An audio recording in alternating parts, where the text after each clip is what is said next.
Usa sa mga sospek sa pagpatay kang Richard Lim King ang mitumbok nga usa ka pulis ang nagsugo sa pagpusil patay sa negosyante didto sa Davao sa miaging semana.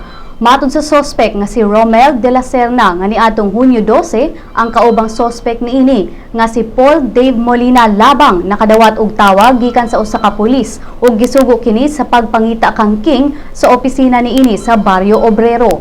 Ang pulis giila nga si Police Superintendent Leonardo Filonia kinsa hepe sa Regional Intelligence Unit Davao Region sa PNP Intelligence Group. Apan si PRO Davao spokesperson Chief Inspector Jed Clamor wala mohatag og komento sa giingong kalambigitan sa pulis tungod kay duna pay pending case conference kauban si Chief Superintendent Wendy Rosario.